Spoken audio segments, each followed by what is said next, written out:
بسم اللہ الرحمن الرحیم۔ ناظرین گرامی، آپ حضرات کے سامنے آج حضرت اویس قرنی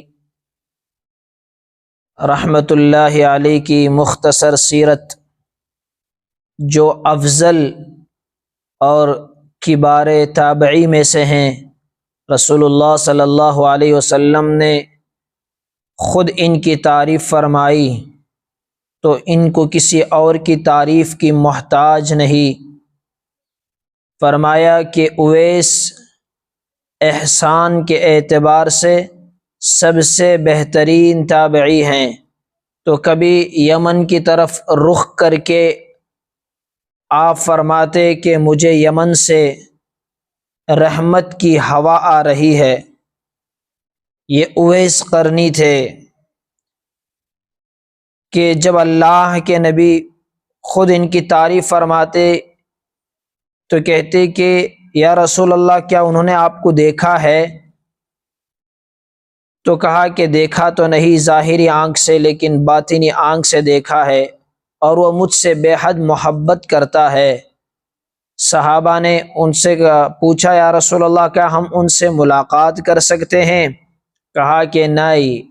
عمر اور علی سے کہا کہ تم دونوں سے ملاقات کر سکتے ہو، وہ یمن میں قرن کے قبیلے میں رہتے ہیں، اور ان کی علامت یہ ہوگی کہ ان کے ہاتھ کے بائیں جانب ایک سفید داغ ہوگا، وہ برس اور کوئی بیماری نہیں۔ تو اس کے بعد حضرت عمر رضی اللہ عنہ ایک وقت میں حضرت علی رضی اللہ عنہ کو لے کر یمن اور وہاں سے قرن پہنچے، اور لوگوں سے پوچھا کہ یہاں پر کوئی ایسے نام کا آدمی ہے اویس؟ تو انہوں نے کہا کہ ایک آدمی رہتا ہے جو ہنستے لوگوں کو دیکھ کر روتا ہے اور روتے لوگوں کو دیکھ کر ہنستا ہے۔ ایک پاگل سا ایک عام آدمی ہے، اونٹ چراتا ہے۔ حضرت عمر نے زبان حال سے کہتے ہوئے کہ پاگل وہ نہیں، پاگل تم ہو، گئے اسے تلاش کرتے ہوئے دیکھا کہ اویس نماز پڑھ رہے تھے، ایک آدمی نماز پڑھ رہا تھا اور اس کے اونٹ فرشتے چرا رہے تھے۔ تو سلام کے بعد حضرت عمر حضرت علی گئے اور جا کر پوچھا کہ تم اویس ہو؟ تو انہوں نے کہا کہ نہیں، میں تو عبداللہ ہوں، یعنی اللہ کا بندہ۔ انہوں نے کہا کہ نہیں، آپ کا اصل نام بتاؤ، اس لیے کہ اتنے خلوت نشین اور اپنے آپ کو کسی کے سامنے اپنی بزرگی ظاہر نہیں کی، اپنی بزرگی کسی کو ظاہر نہیں کی، کہ آج کے دور کی طرح نہیں۔ پہلے کہا کرتے تھے کہ نیکی کر دریا میں ڈال، آج کہتے ہیں نیکی کر یوٹیوب میں ڈال، نیکی کر فیس بک میں ڈال، نیکی کر انسٹاگرام میں ڈال، نیکی کر اور ٹویٹر پہ ڈال، اور پتہ نہیں کیا کیا، شہرت کا زمانہ۔ اویس قرنی اتنے کہ کسی کو اپنا نام تک نہیں بتایا، کہا کہ عبداللہ۔ حضرت عمر رضی اللہ عنہ سے کہا، اور ان کی خلوت نشینی کے اللہ نے بھی اتنی لحاظ رکھی۔ رسول اللہ صلی اللہ علیہ وسلم نے ارشاد فرمایا، قیامت کے دن اویس کو اللہ تبارک و تعالی 70,000 شبیہوں کے ساتھ لائے گا، یعنی کسی کو ان کی اصل صورت معلوم نہیں ہوگی۔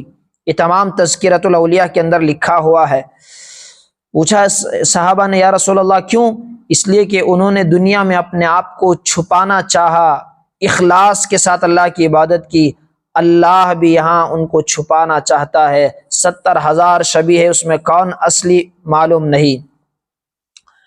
بہرحال، اور یہ اتنے، اور اللہ کے نبی نے خود ان کے بارے میں فرمایا کہ یہ بنو ربیعہ اور بنو مضر، یہ دو قبیلے ہیں، ربیعہ اور مضر۔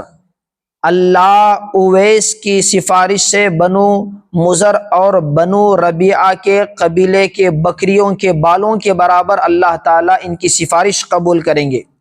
یعنی ایک کثیر تعداد میں، تعداد کو بتانا مقصود ہے، کہ اللہ تبارک و تعالیٰ اتنی تعداد کے برابر ان کی سفارش اللہ جہنم سے جنت میں داخل کریں گے لوگوں کو۔ تو اس کے بعد حضرت عمر رضی اللہ عنہ نے ان کے ہاتھ کا بوسہ لیا۔ صحابی تابعی کے ہاتھ کا بوسہ لے رہے ہیں۔ اس سے ایک بات کا پتہ چلتا ہے کہ اپنے بزرگ اپنے ماں باپ کے ہاتھ کا بوسہ دے سکتے ہیں۔ ماں باپ سب سے بڑے ہمارے لیے اہم ہیں۔ کیا کبھی ہم نے اپنے ماں کے ہاتھ کا بوسہ دیا، اپنے باپ کے ہاتھ کا بوسہ دیا؟ یسألونک عن الساعة ایان مرساہا، کہ اے نبی آپ سے لوگ آ کر صحابہ سے رسول اللہ صلی اللہ علیہ وسلم سے پوچھتے کہ قیامت کب آئے گی؟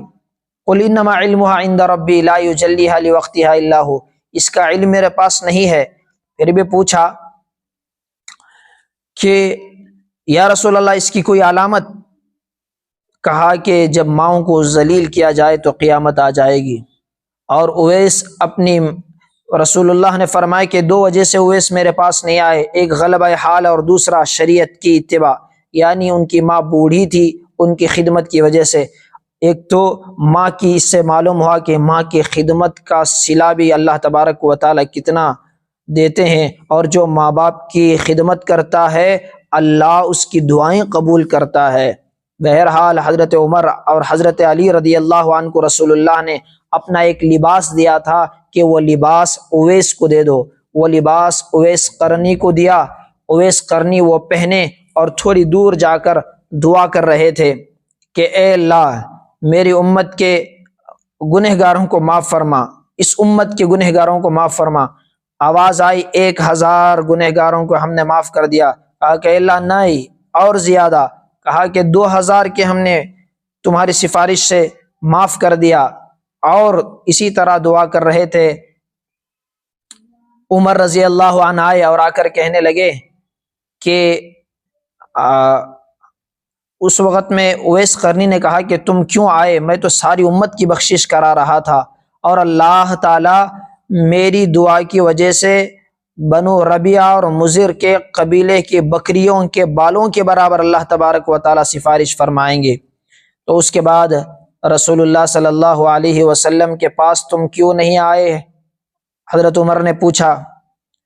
اویس نے کہا کہ تم رسول اللہ صلی اللہ علیہ وسلم کے پاس تھے؟ تو کہا کہ ہاں۔ تو بتاؤ کہ آپ کی بھویں، یہ جو آنکھوں کے اوپر ہیں، وہ ملی ہوئی تھی یا گھنی تھی؟